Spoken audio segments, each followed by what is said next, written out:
Hello everyone and welcome back to the channel. This is Snigdha Mohapatra, a third year student from KIT School of Law and currently an intern under LEXCLIQ. In my previous two videos, I had talked about authorship and ownership and the rights of a copyright owner under the copyright law in India.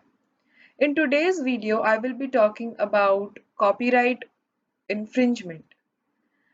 We all know that the copyright owner has the exclusive right to copy the work or issue the copies of the work to the public or rent or lend them to the public or broadcast it and perform shows or plays regarding the copyrighted work or make an adaptation of the work or do anything in relation of the above stated.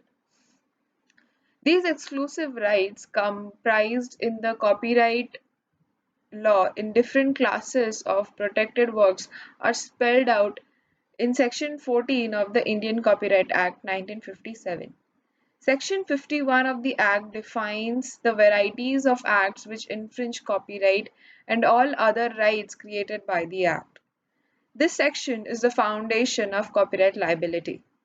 According to Section 51, copyright of a work shall be infringed when any person without a proper license from the owner either does anything the exclusive right to do which is conferred upon the owner of the act, or permits to use any place for the performance of a copyrighted work in public for profit unless he was not aware that he had no reasonable grounds for believing that such performance would be an infringement of copyright, or makes infringing copies for sale or hire, or selling or letting them for hire, or fourthly distributes infringing copies either for the purpose of trade or to such an extent as to affect prejudicially the owner of the copyright, or fifthly by way of trade exhibits in public, or finally imports infringing copies except for the private and domestic use of the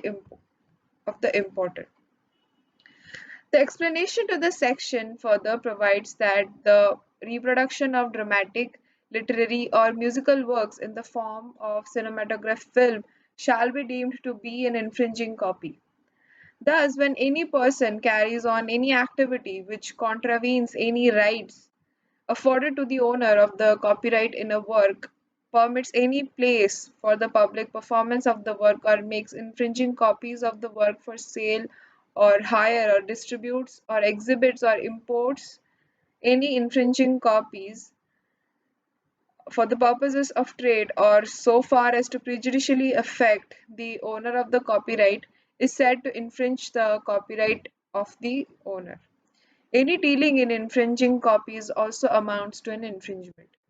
A reproduction of a literary, dramatic, or musical or artistic work in the form of cinematograph film is also deemed to be an infringing copy.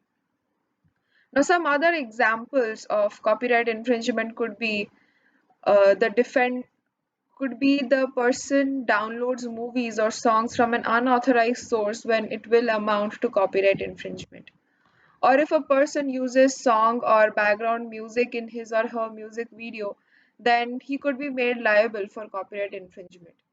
A person is free to record a TV program to view it later, but if he transfers or distributes it to others, then it becomes copyright infringement.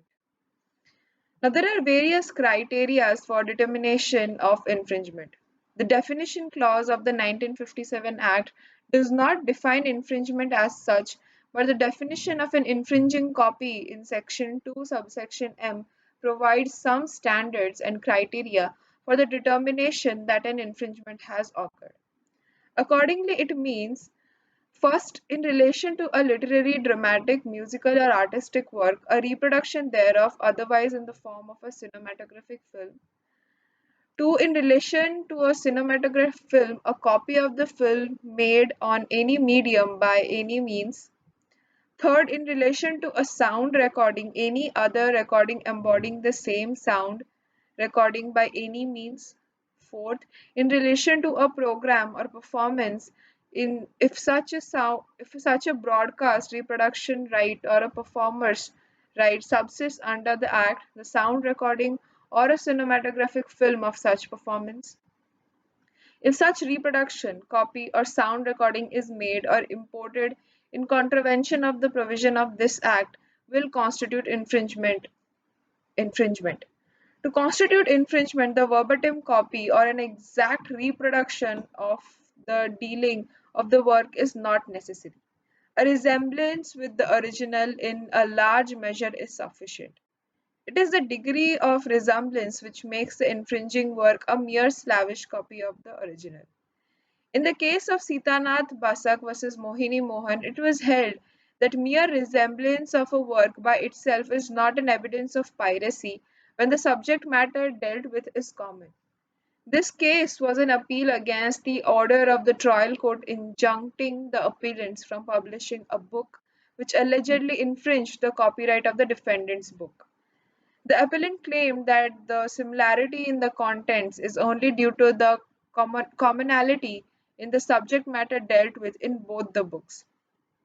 Even though the court acknowledged that similarities are bound to occur when a common subject matter is dealt with, it also looked into the degree of similarities and dissimilarities and concluded that the appellant has not only copied the ideas in the defendant's book but also the form and manner of expression of ideas and thus